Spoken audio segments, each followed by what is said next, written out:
ఈరోజు కార్యకర్తల ఉత్సాహం చూస్తుంటే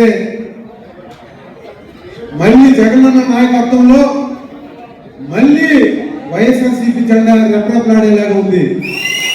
ఎందుకంటే ఈరోజు పార్టీకి వెన్నుముక బలం కార్యకర్తలే. ఈరోజు అధికారం లేదని నాయకులు వెళ్ళిపోవచ్చు, కానీ కార్యకర్త అలాగే ఉన్నారు.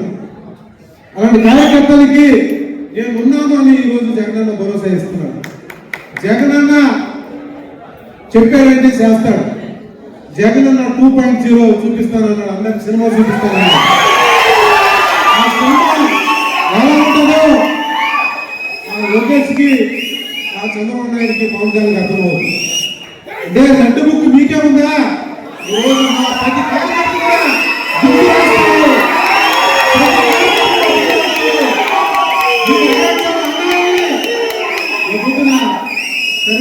కొడతారు.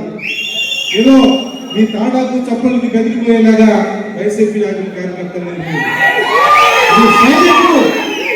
మీరు ఏదో ఈ 10 నెలలు ఏదో ఉద్ధరించారన్నారు. ఏం ఉద్ధరించారండి? సూపర్ 6 లో 6 లేదు.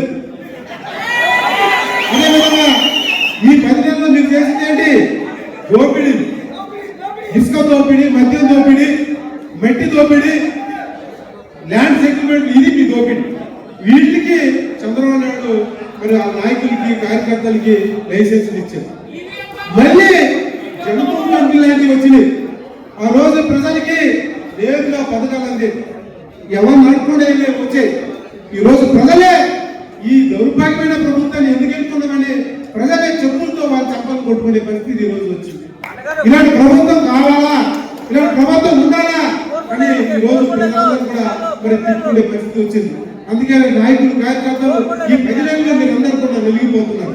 అక్రమంగా కేసులు పెడుతున్నారు, అక్రమంగా కేసులు బనాయించి ఇబ్బంది పెడుతున్నారు, జైలు పంపుతున్నారు.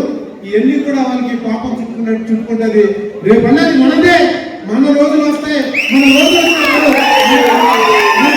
చూపించమని అందరూ కూడా మనస్ఫూర్తిగా మనకి పెద్దలు గౌరవనీయులు, మనకి కాంగ్రెస్ టైంలో నుంచి మరి ఇన్ఛార్జిగా మెంబర్గా పనిచేశారు.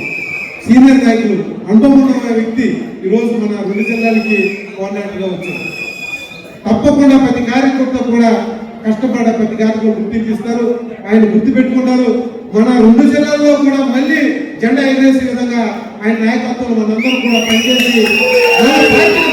చేసి మరి 7 నియోజకవర్గాల్లో 7 ఎమ్మెల్యేలు, ఎంపీని కూడా గెలిపించుకునే వరకు మనం అందరూ కూడా ఆలోచిస్తారు. కష్టపడి మనం పార్టీని ముందుకు తీసుకెళ్లాలని మేము అందరం కూడా మనస్ఫూర్తిగా కోరుకుంటూ సెలవు చేసుకుంటాం.